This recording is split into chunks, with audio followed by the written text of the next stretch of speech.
Oh, hey, what's up and what's going on, guys? I've been talking to this camera and this mic for 10 minutes straight and I wasn't recording. Oh, man, that's crazy. Let me try to fast forward through all of this, I guess, all over again from scratch. I liked the episode. I had low expectations. The episode exceeded my expectations. I saw the trailer some months ago. I wasn't excited for a dingy, neutral, grimy, dirty looking buddy cop true detective show. It did not interest me, but it's Lanterns. I wanted to give it a chance because I like the characters. Hal Jordan and Jon Stewart are my two favorite Lanterns, and so I'm going to give it a chance. It did exceed my expectations. I am interested in seeing what's to come later.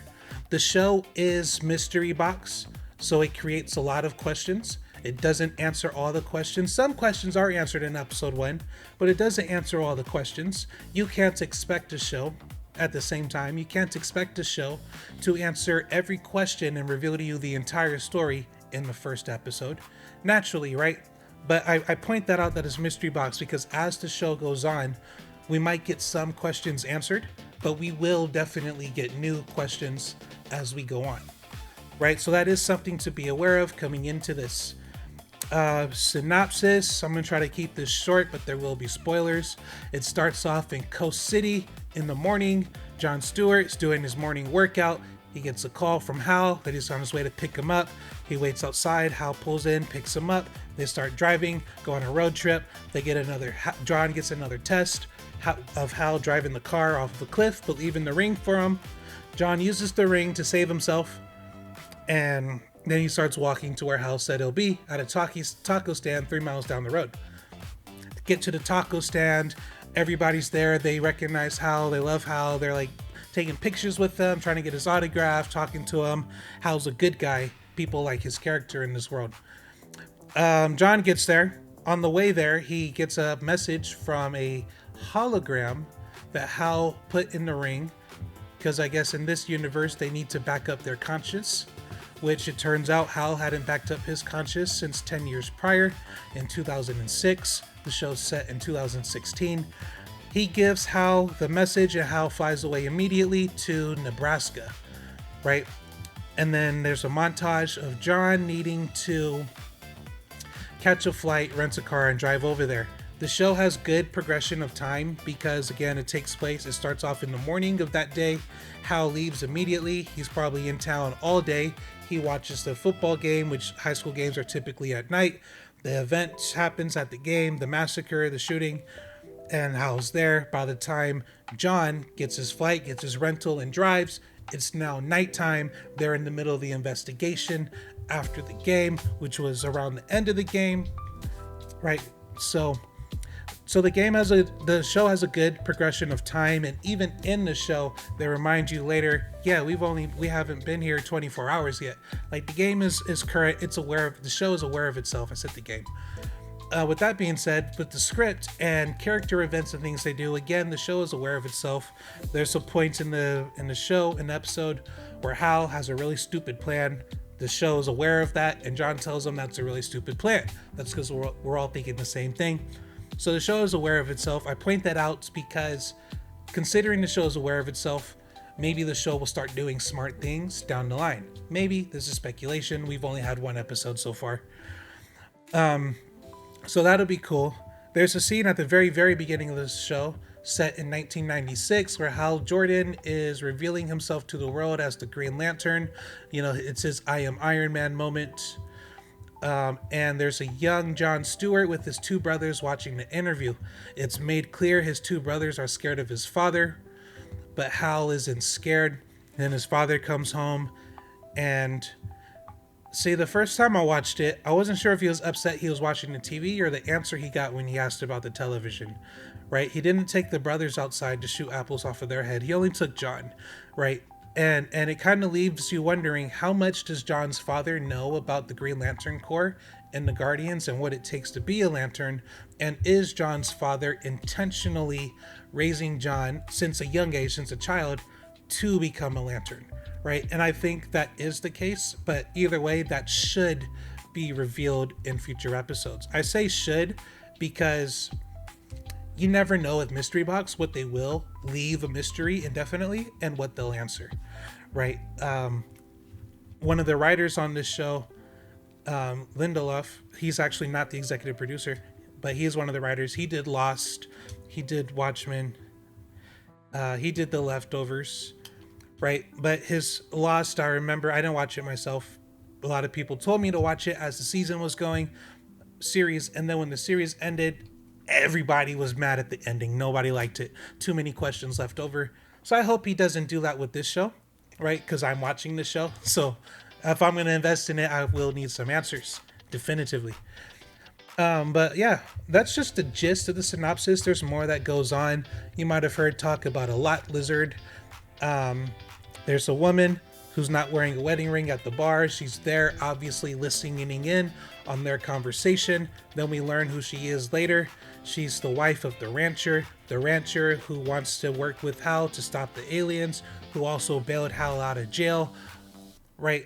This is her wife. It's not revealed that until later in the episode. And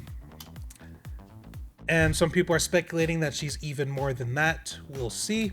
But she was definitely sent to the bar by the husband to spy on them, to possibly compromise them, right? But she wasn't there on accident. She was listening into the whole conversation. When you rewatch, if you rewatch the episode, you'll start to notice that stuff in the background. But yeah, so I mean, there's some stuff in there. Everything in here should be relevant to some degree because it is the opening of the season and they're setting up all their mysteries to invest and lock the audience in and get them drawn into the content and what we have so far.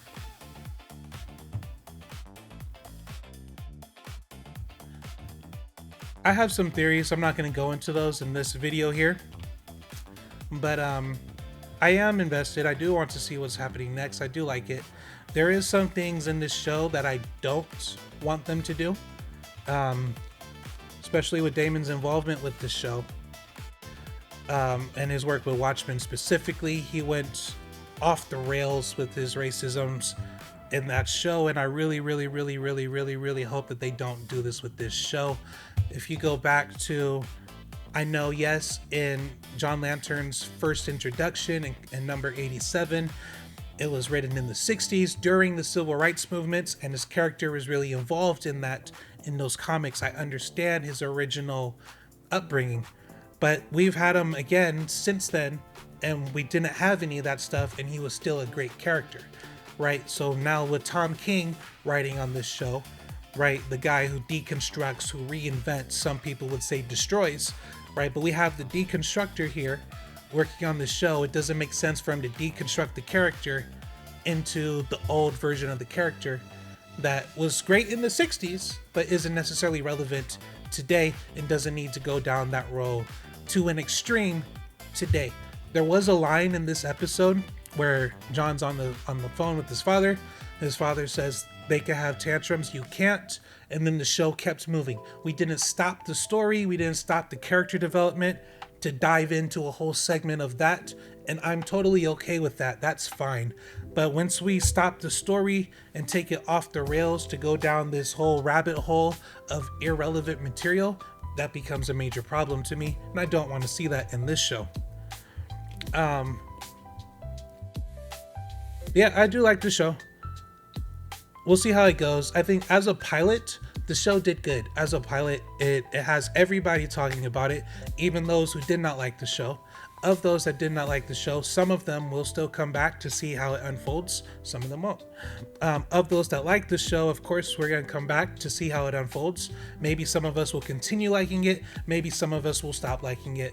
Only time will tell on that note. But as a pilot episode, it has people talking about it and it has people wanting to return to it. And I think that is the objective of a pilot. And this pilot did that. So it is good. It accomplished its goal. Will it keep this energy? Will it become just an endless mystery box where questions don't get answered? Will questions be answered? Will we have coherent story? I'm interested in finding out. I do like where this is going. The castings, I think, fit. If you're doing an older Hal, Kyle's a good casting. For Jon Stewart, I do like his performance of Jon Stewart in the show, and keep in mind, actors are usually operating under the instruction and direction of the directors. Usually, the directors are telling the actors how to act in the show, right? So, I don't think there's any issue with their performance. They're doing their job. They're playing the role as they're directed to play it. I like how they're being played. A lot of people have said Hal's an asshole. I don't think of him as an asshole in this show. I think he's experienced and he trusts his gut, rightfully so, because he has experience. He knows what he's doing. He's sure of himself. That's fine. He's confident. That's fine. I don't think he puts people down or belittles people, so therefore he's not an asshole. Jon Stewart, I don't find him to be an asshole. Whenever him and Hal are talking, he's actually like a good student. He's listening and paying attention. There's a scene in the bar where they're talking and he asks Hal, hey, tell me about how you got the ring. And he goes, you know the story. And then John goes, no, like that can't be the real story. And then John gives him more details on the story. You watch that scene, John is listening, paying attention to the story, listening, and he's actually interested. He's not all just stuck up. He's not just power hungry, like I want the ring, I need the ring, need the ring. He's not really doing that. He understands clearly that he will never have the ring unless something happens to Hal, right? He's just there being trained so that he would be ready in the case of that happening. And this is made pretty clear pretty early on in the show. So I mentioned the wife of the ranch owner, I believe his name is Macon or something like that. He's aware of aliens, right? That's why he wants to talk to Hal, to work with Hal to stop the aliens. Really good character, really good writing. I like him. Some people had said, oh, he's a racist. I don't think he's a racist. He had a line in there about wanting to protect Earth, like the entire planet Earth, from things that weren't born on it, right? So that means cats, snakes, chickens, ducks, white people, black people, Hispanic, Asian, everybody that was born on Earth, he wants to protect. That by definition cannot be racist. You know what I mean? Every single alien show ever, the aliens are the bad guys and we need to stop the aliens. It's never been a problem. I don't know why in this show some people are trying to make that theme into something that it's not. That's kind of weird to me, but I don't think that's the show's fault. I would actually compliment the writers that they can tell a story and say things in the story that some people are able to interpret one way and other people can interpret another way, and some people can interpret it for what it literally is, right? They're not telling you, the show isn't telling you what you need to think about this issue or that issue. We just have some characters that think like this, some characters that think like that, and I think that's okay, right? It's not quite the 50-50 perspective that great shows, great movies have, but it's the closest thing we've had to that in at least 15 years, it feels like, right? So I do like that. The executive producer of the show is the guy that did True Detective season 4. I forget his name right now, but he's the executive producer. So hopefully with him at the reins and being the final decision, hopefully this show doesn't go too far off the rails, right? Tom King is also writing on here. Again, he's the guy, the deconstructed guy, right? The deconstructed, the reinvented guy. So naturally, his versions of the characters aren't going to be the versions of the characters that we liked, whether it's Jeff Johns or a previous author, right? Tom King's gonna have his own versions of the character. That is reflected in here, but I don't think his characters are unlikable, at least not yet in the show. And yeah, like I said, I recorded this video, but I hadn't hit record, so I don't know what I already said there versus what I said here. I don't want to start repeating myself in the same video, so I'm gonna go ahead and end this episode here. I'm not gonna give it a rating, right? Because again, it is just a pilot, called pilot because Hal Jordan's a pilot, get it? Right? It is just a pilot. So I'm not going to give it a rating here per se, but I think the pilot accomplished its job of getting people interested in seeing more of this show and talking about the show between airings, which it airs at Sundays at 9 p.m. as was on the other video before I paused it, because I don't know if I'm allowed to play a trailer in the background, so we'll see if YouTube says copyright or some nonsense like that. But yeah, I'm looking forward to the show. I've been watching a lot of people's discourse on the show, Some people have some interesting takes. Man, some people have some interesting takes. I say that. But yeah, the less race-based conversation in this show, the better. I said that in the comment section of somebody else's video, and they were triggered extremely. And that was kind of the inspiration for my thumbnail. Okay. And then that's why I was like, you know what? Let me go ahead and do a review for episode 1. But I don't see myself doing another review until the end of the season. I will finish it. Unless it just goes way off the rails, off the hinges into some unhinged crazy shit like Peacemaker 2 did, and etc. Right? If we do that, I'm going to just do a video that I'm not going to keep watching it. But as it stands, and with Lindelof, whatever his name is, with him not being the executive producer, I don't think that's going to happen.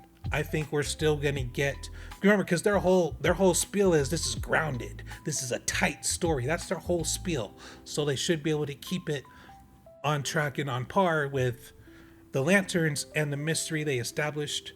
Hopefully it's not mystery box to where we just get question and no answers, but that's yet to be determined, and we'll find that out in due time. I do want to keep this video under 20 minutes, but I do appreciate you guys stopping by and listening to my thoughts. If you disagree with me, let me know in the comments.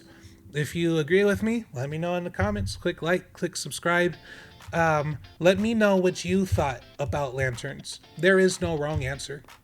There is no wrong answer. Let me know what you thought about Lanterns. Let me know if you're interested in seeing more of it. Let me know what you like added, what you don't want to see added in here. Again, there's no wrong answers. I'm curious to hear your thoughts on the matter. I'm going to watch the show, like I said, regardless, unless it goes way off the rails. But that's all I got for you today. I appreciate you guys stopping by and hearing me out. My name is Dr. GReyy Gaming, and maybe I'll do a live stream sometime soon.